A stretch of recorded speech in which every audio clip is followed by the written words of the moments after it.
Part of what amazes me about this teacher training I did with Tracey is her passion to deliver the material.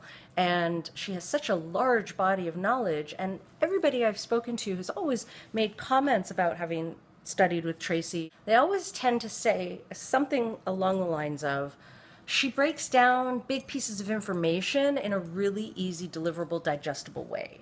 So I wanted to ask her, straight into the point, what is it that motivates this ability? Because that's not an easy task, and I just wanted to find out a little bit more about where it comes from. It's just a question. It's easy. Say hi. There we go. Hi. So what is the fulfillment that you gain from working with all of us and bringing this information to us?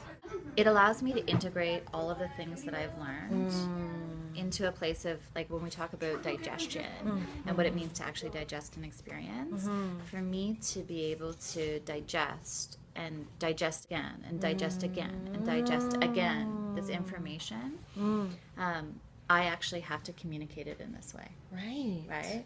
So when I can get a group of people, and I curate the group, right? You know, I talk to everybody on the phone. I know what their background is. I know what stage of life they're at. And when I can get a group of people and bring them together and go through the information and teach it and actually move into communion with other souls through the information, and they're digesting it, and I'm digesting it at another level by offering it, I evolve and they evolve, right? So it's about their relationships. So I get so much out of that. So first I do it for myself.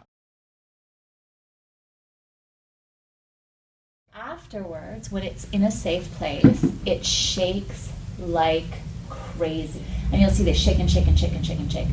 And what they're doing is they're actually metabolizing the chemical response of stress in the body, right? And so it's not creating something in the tissues. We don't do that. Brilliant. So we store We store it in our tissues. Yeah, we store it in our tissues. And so all of the trauma research now, emotional, personal experiences, this digestion you're talking about, we talked a lot about spiritual digestion. Yeah. Can you just say a little bit more about that? yeah, so we can go through life and be not really awake. So the experience happens, and what do we do to not be awake? Yeah, one is an experience can happen, and maybe it overwhelms your ability to respond to it, and so you don't digest it, and so instead you just store it in your tissues. Right? And so the body will express the undigested experience, but you're not aware of it in your psyche. But it will show up in all kinds of ways. It will show up in your behavior. It will show up in the way that you're triggered. It will show up Shutting down maybe, or reacting.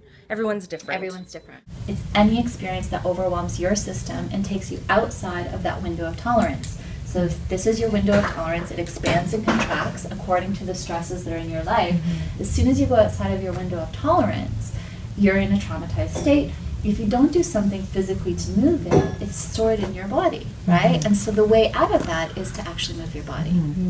And then there's also going through a process where you're just collecting information, because you know that there's a part of you inside that needs to evolve and grow. It's asking for it. It's actually hungry for it.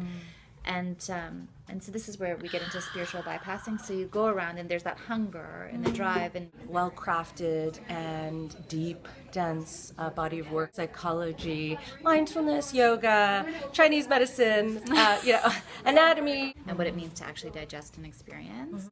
I don't know, maybe something from a past life that it's echoing through. Yeah, or in childhood. And then I work with children who are hungry for a little bit of understanding about the thing that just happened. So you collect information without actually applying the information and processing it through your body, and that causes indigestion, because you stir a pot, you stir up the things that are living in your tissues. Right.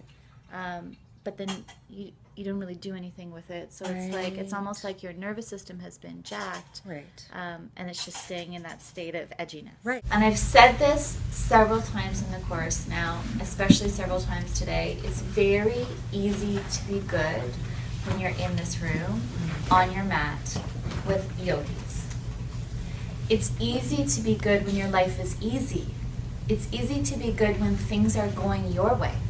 It's much harder when we're faced with a challenge. And so when you really want to be honest with yourself and discern, Do I have an internal locus of control or an external locus of control? Is ask yourself the question, how strong is my character in the face of a moral or ethical challenge? Okay. How do I behave? So think about that for a minute.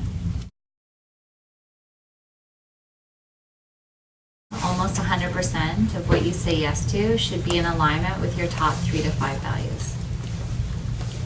It's a great way of discerning, right? It's a great way of teasing out how you should spend your energy. And this goes back to the Chinese medicine concept of Jing.